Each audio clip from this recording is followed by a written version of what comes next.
ओम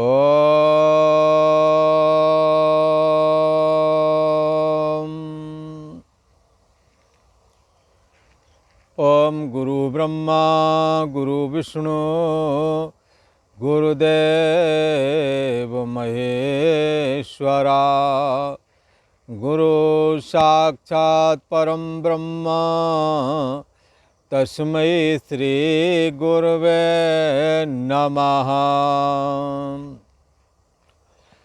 ओम योगेश्वर श्री कृष्ण भगवान की जय। ऐं सरस्वत्यै नमः। ओम शांति शांति शांति। पूर्व में प्रसंग चल रहा है प्रकृति और पुरुष का। उसी तारतम्य के अंतर्गत आज का प्रसंग चलना है। भगवान श्री कृष्ण ने कहा प्रकृतिम पुरुषम चैव विद्यनादि उवावपि विकारांश गुणांश चैव विद्य प्रकृति संभवान। ये प्रकृति और पुरुष दोनों अनादि हैं। अंतर क्या है? प्रकृति है विकारवान, बदलने वाली, और परमात्मा बदलने वाला नहीं है। ये अंतर है। प्रकृति सदा रहती नहीं है और परमात्मा सदा रहता है। प्रकृति का तो अंत आता है, ये अनादि और अंत वाली है। पर परम ब्रह्म परमात्मा अनादि और अनंत है, ऐसा कहा गया है। अब इन्हों का क्या है? प्रकृति अपने गुणों के द्वारा एक रचय जग गुण बस जाके गुणों के द्वारा जगत की रचना करती है। पंच महाभूत रूप कार्य में तब्दील हो जाती है और तीन गुणों के रूप में तब्दील हो जाती है। यदि हमारे अंतःकरण में ये तीनों गुण प्रकट होते हैं जब, तो सतो गुण से ज्ञान वैराग भक्ति का प्रादुर्भाव हो जाता है। रजोगुण से अनेकों प्रकार के घर गृहस्थी के कार्य हैं। रजोगुणी वृत्ति के रहते ही ये संपन्न होते हैं और निद्रा प्रमाद आलस आदि ये तमोगुण के होने पर बढ़ने लगते हैं। तो इस प्रकार से सात्विक राजस और तामस तीन भेदों वाली प्रकृति है। इन्हीं के तमो अंश से, प्रकृति के तमोगुण अंश से हमारा आपका शरीर और संपूर्ण संसार के शरीर निर्माण किए गए। और प्रकृति के रजोगुण से प्राण तथा कर्मेंद्रियों को बनाया गया, जिसमें परमात्मा की सत्ता प्रतिफलित हुई। और सतोगुण के द्वारा मन बुद्धि चित्त अहंकार तथा पांच ज्ञानेंद्रियां, इन सभी का निर्माण सतोगुण के द्वारा बताया गया है। इन सबके रूप में प्रकृति परिवर्तित हुई है, विकारवान होकर के परिणाम को प्राप्त हुई है इन सभी के रूप में। इसलिए प्रकृति को विकारवान बताया है और पुरुष को कैसा बताया है? निर्विकार बताया है, विकार रहित बताया है। प्रकृति परिणाम को प्राप्त हो जाती है और ये परम ब्रह्म परमात्मा सत्ता के रूप में विवर्तित होता चला जाता है। इसीलिए भगवान श्री कृष्ण ने ये कहा कि प्रकृति में जब पुरुष स्थित होता है, जैसे कहें जब तुम्हारा ये मुख दर्पण में स्थित होता है तब ही ये हिलने डुलने वाला हो जाता है। वास्तव में गर्दन ऊपर मुख न हिलता है और न कहीं जाता आता है। दर्पण वाले मुख को आप दर्पण को लेके दूसरी जगह जाएं, उसी ओर हम देखते रहें तो दर्पण वाला चेहरा एक स्थान से दूसरे स्थान को जा सकता है। ऐसे ही बंधुओं, प्रकृति का जो अंश ये मन है, इस मन में जब परम ब्रह्म परमात्मा का संसर्ग होता है, संसर्ग होने की वजह से मन चलायमान है, तो वो सत्तात्मक परम ब्रह्म परमात्मा का रिफ्लेक्शन चलायमान जैसा लगता है। जैसे आपका मुख का दर्पण, आपका मुख जब दर्पण में प्रतिबिंबित होता है तो दर्पण को इधर उधर ले जाने से चेहरा भी चलता हुआ नज़र आता है। चलता हुआ नज़र आता है या चल रहा है? यदि ऐसा पूछें तो दर्पण वाला मुख भी चल नहीं रहा है, दर्पण ही चल रहा है केवल। ऐसे ही प्रकृति का अंश जो ये मन है, इस मन में प्रतिबिंबित ये परम ब्रह्म परमात्मा का रिफ्लेक्शन अथवा प्रतिबिंब अथवा संसर्ग कहिए, जो अच्छा लगे, तो दर्पण रूप जो ये मन है, ये अनुकूल प्रतिकूल परिस्थिति में सुखाकार और दुखाकार परिणाम को प्राप्त हो जाता है। परिणाम ये मन का हुआ है, न कि उस परम ब्रह्म परमात्मा का जो संसर्ग हुआ है, जो प्रतिबिंबित हुआ है, वह उसमें ये दोष नहीं होना चाहिए।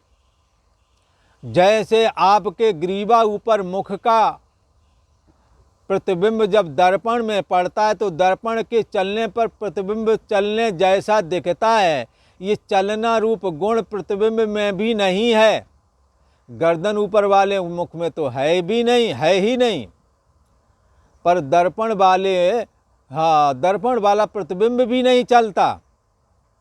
परम ब्रह्म परमात्मा जब मन में प्रतिबिंबित होता है तो उस प्रतिबिंब में भी सुखाकार दुखाकार स्थिति नहीं है।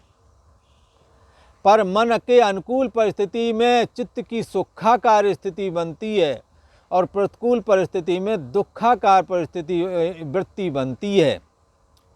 तो सुख और दुख का भोक्ता कहलाता है।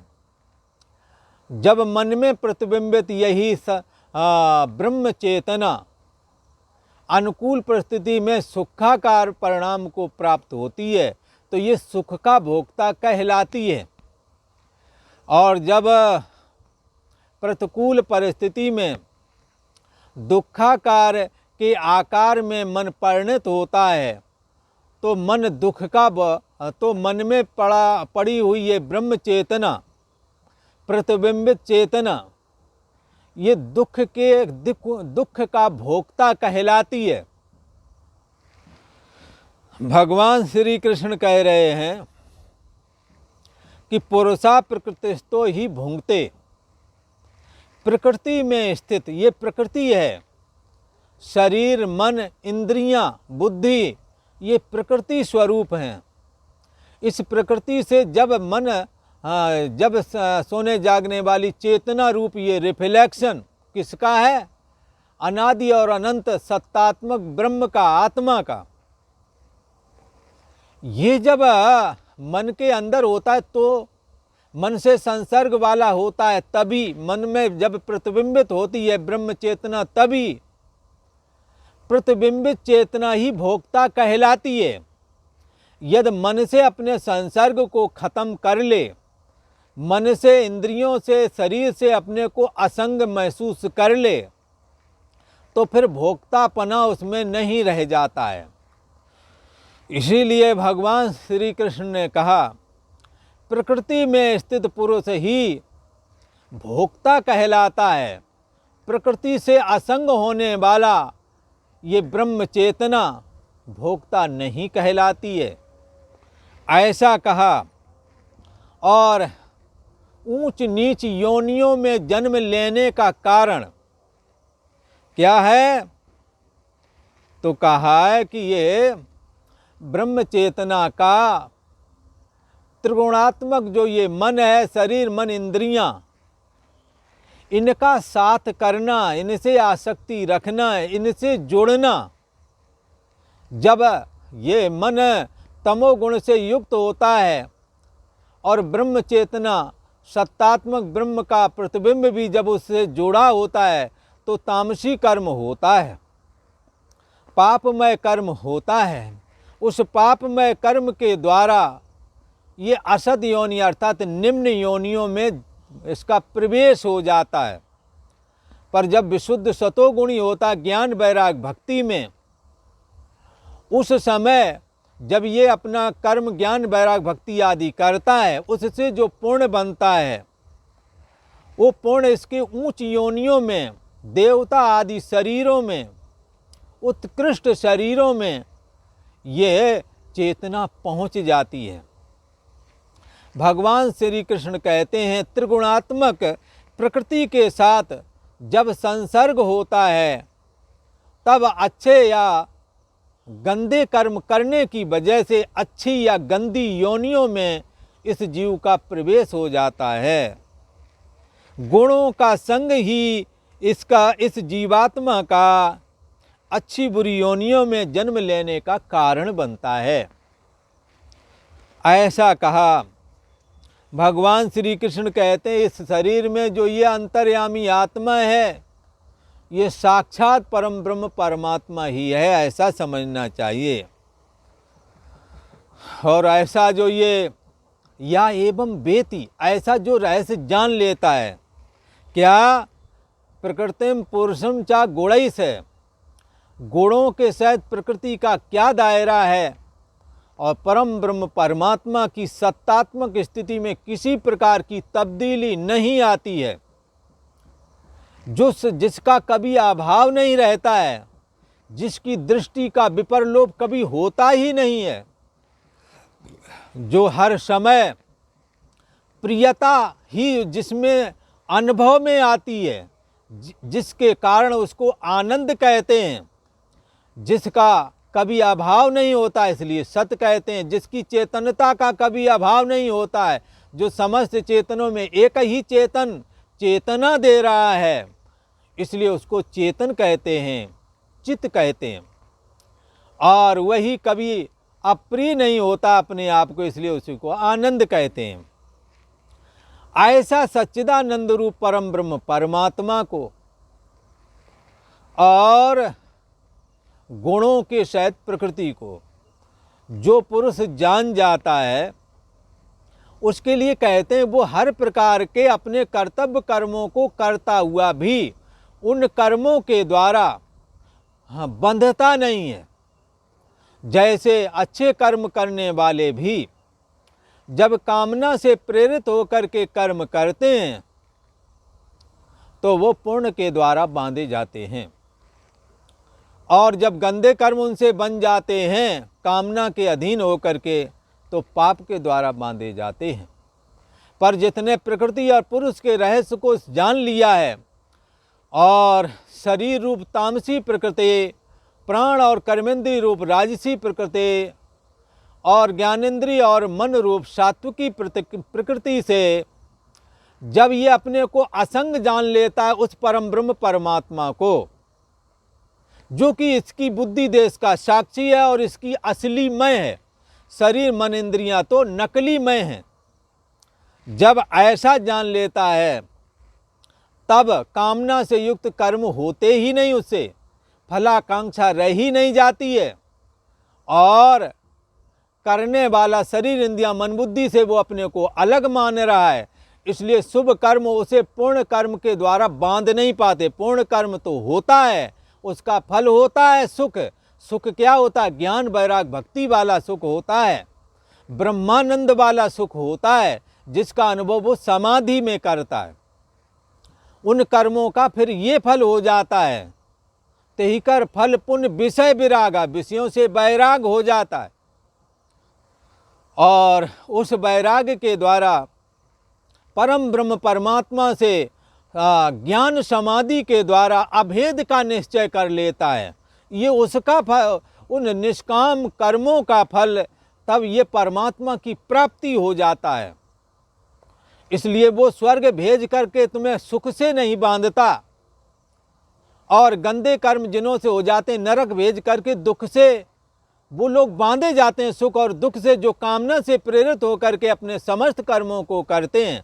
पर जिसने प्रकृति और पुरुष के इस रहस्य को जान लिया है, सर्वथा वर्तमानोपि, उसी प्रकार से संपूर्ण कर्मों को करता हुआ भी फिर उन कर्मों के द्वारा बांधा नहीं जाता, अर्थात पुनर्जन्म नहीं प्राप्त होता, परमात्मा में लीन हो जाता है।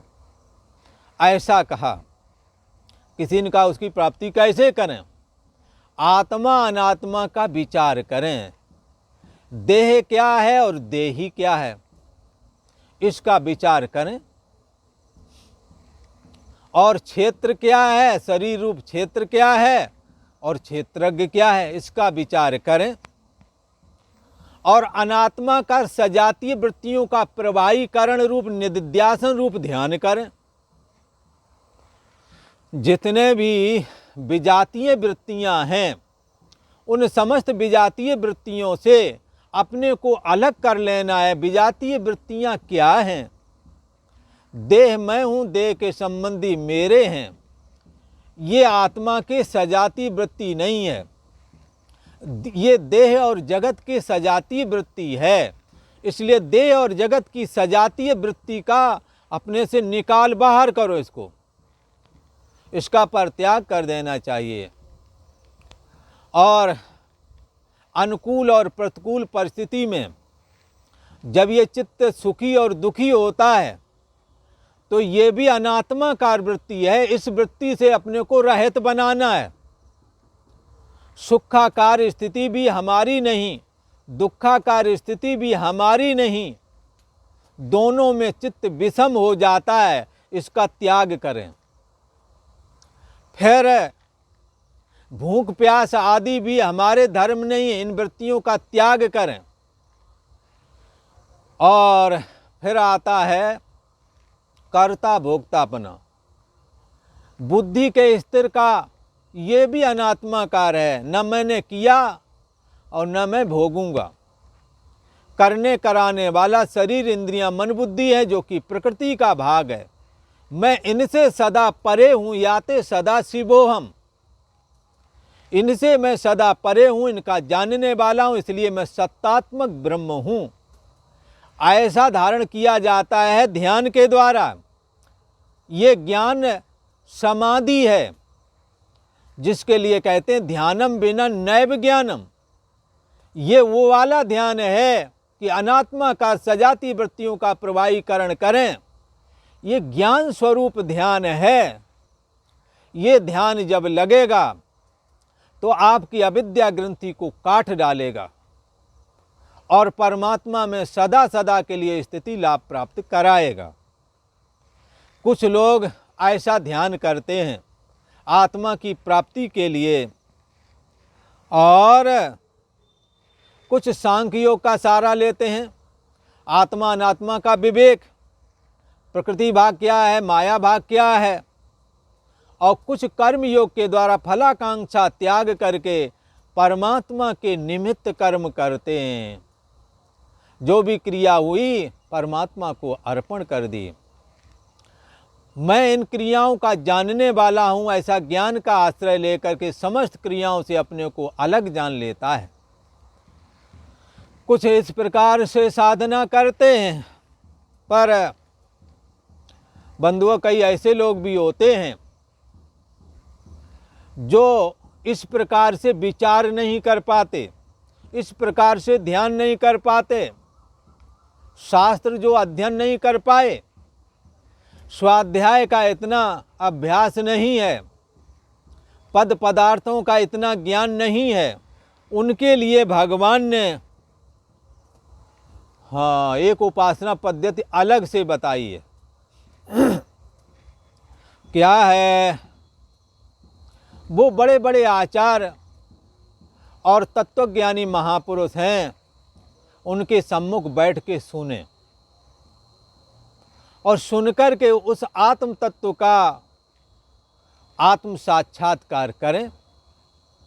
बोले कैसे करें? जैसे गुरु महाराज सोचते हैं वैसे सोचना चालू करो।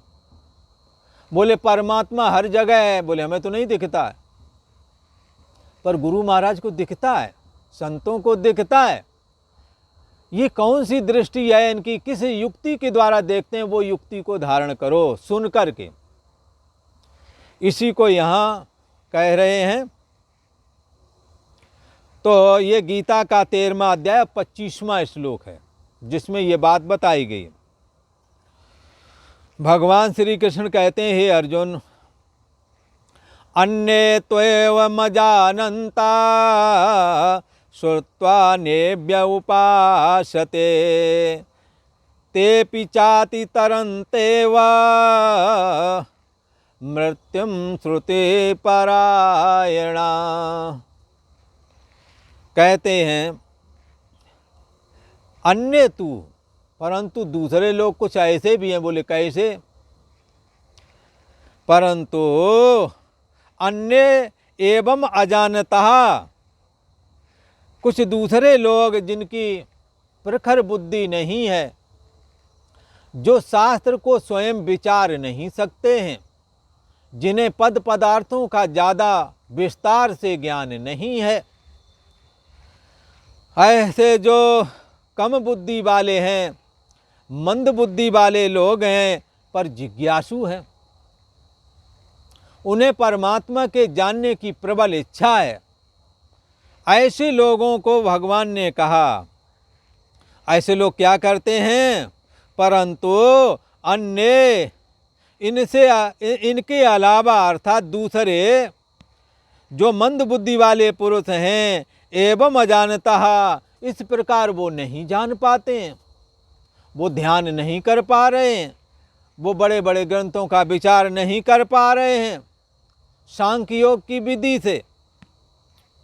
तो उन्हों के लिए कहते हैं, इस प्रकार न जानते हुए दूसरों से तत्व के जो जानने वाले अन्येभ्य, खुद नहीं स्वाध्याय कर पा रहे हैं, पर जो जानने वाले हैं, शास्त्र के मर्मज्ञ हैं, जिन्हों की ब्रह्म में निष्ठा है, जिसके लिए कहते हैं तद विज्ञानार्थम सा गुरुमेवावगच्छेत समित पाणि श्रोत्रियम ब्रह्मनिष्ठम। उस परम ब्रह्म परमात्मा को जानने के लिए तत्व दृष्टा और परम ब्रह्म परमात्मा में निष्ठा वाला, ब्रह्म में निष्ठा वाला जो कोई साधु सन्यासी अथवा और कोई भी हो, ऐसे लोगों के पास जाए और जा कर के जो ये तत्व के जानने वाले महापुरुष लोग हैं, जानने वाला चाहे सादा हो या साधु के भेष में हो, उनके पास जा कर के श्रुत्वा, सुने, और सुन कर के उपासते हैं चा, और जैसा उन्होंने बताया वैसी उपासना करें। क्या होगा भगवान? फिर उनको जैसा उन्होंने बताया वैसी ही युक्ति से उपासना करें। भगवान श्री कृष्ण कहते हैं श्रुति परायणा। अच्छा एक बात बता दी, जिनके पास आप सुनने जा रहे हो, सुन रहे हो, उसको ये ध्यान में रखना, ये श्रुति परायण है कि नहीं। अर्थात ये सुनाने वाला वेद का पारदर्शी है कि नहीं है, ब्रह्म में निष्ठा वाला है कि नहीं है, ये भागवत और गीता के अनुसार ही परमात्मा का प्रतिपादन कर रहा है, ना कि मनमाना बोलता चला जा रहा है। ये उपनिषद के अनुसार बोल रहा है कि नहीं बोल रहा है। ये चीज़ हमें ध्यान रखना है। जो उपनिषद गीता भागवत के अनुसार परमात्मा का वर्णन कर रहा है, और वो जो युक्ति बताए उसको अवश्य धारण करना चाहिए। भगवान श्री कृष्ण कहते हैं मंद बुद्धि वाले पुरुष जो हैं वे इस प्रकार नहीं जानते, तो फिर क्या करें, दूसरों से तत्व के जानने वाले पुरुषों से सुनकर के ही और तदनुसार उपासना करते हैं ये लोग। और ऐसे उपासक ये लोग जो हैं, जहाँ कहीं भी ये महापुरुष गीता की चर्चा करते हैं, श्रीमद् भगवद गीता जी की चर्चा करते हैं, जहाँ कहीं उपनिषदों की कठ उपनिषद है, मांडूक है, प्रश्नों है ना, श्वेता श्वेतर है, बृहदारण्यक है, छंदोक है, केन कठ मुंडक, इन उपनिषदों की चर्चा सुनने योग्य है। आदि शंकराचार्य जी ने इन्हों पर भाष्य किया है। ब्रह्म सूत्र की चर्चा सुनने योग्य है। अतः तो ब्रह्म जिज्ञासा, ब्रह्म की जिज्ञासा वाले को इनका श्रवण करना चाहिए। भगवान श्री कृष्ण कहते हैं कि मंद बुद्धि वाले पुरुष तत्व के जानने वाले पुरुषों से सुनकर के ही उपासना में लग जाते हैं। वे लोग श्रुति पारायण, उपनिषद शास्त्र के सुनने के पारायण रहते हैं। जहाँ कहीं भी वेदांत का सत्र चल रहा है वहाँ बैठ के सुनते हैं। गीता के स्वाध्याय का सत्र चल रहा है वहाँ बैठ के सुनते हैं। श्रीमद् भागवत का स्वाध्याय चल रहा है बैठ के सुनते हैं। ऐसे श्रवण पारायण, आत्मा का श्रवण किया, मनन किया, निदिध्यासन किया, ऐसे जो श्रुत पारायण हैं, ऐसे जो मंद बुद्धि वाला जिज्ञासु जब आत्मा का उपनिषदों का श्रवण मनन निध्यासन में लग जाता है तो ऐसे पुरुष भी मृत्युम अतितरंती एव, ऐसे लोग भी मृत्यु रूप संसार सागर को अति तरंती एव, निसंदेह ही तर जाते हैं। अर्थात जन्म मृत्यु रूप ये शरीर मन इंद्रियों से बुद्धि से असंग हो करके इनका जानने वाला जो है सोहम अस्मि, वो मैं हूँ, वो सत्ता मात्र है। जो तत्व के जानने वाले हैं, भगवान श्री कृष्ण कहते हैं कि वो जिस युक्ति से विचार करते हैं, श्रोता बंधुओं को चाहिए कि उसी युक्ति से वो भी विचार करें। वो महापुरुष बोलते हैं देखो देखो, ध्यान कर रहे हो? बोले हाँ कर रहे हैं। सजग बने रहो? बोले ठीक है। अब अंदर में है और जानना पना करके जो तत्व है, आप मैं हूँ ये करके जानते रहो। और जो भी जानने में आए उसका त्याग करते रहो। जो नहीं जानने में आता है वो जानना पना ज्ञान मात्र जो सत्तात्मक ब्रह्म है वही जानने वाले को भी जानता है। जिसके द्वारा देह और जगत जानना जाता है उस जानने वाले को भी जो जानता है, जो देखने वाले को भी देखता है। इसलिए देखो देखो, ध्यान में अपने को देखो और बाद में कहेंगे देखने वाले को देखो। जिसके द्वारा दुनिया देखते रहे वो देखने वाला किसके द्वारा दिख रहा है, तो पाएंगे वो देव कोई दूसरा नहीं, सो प्रभु और नहीं, सो तू है।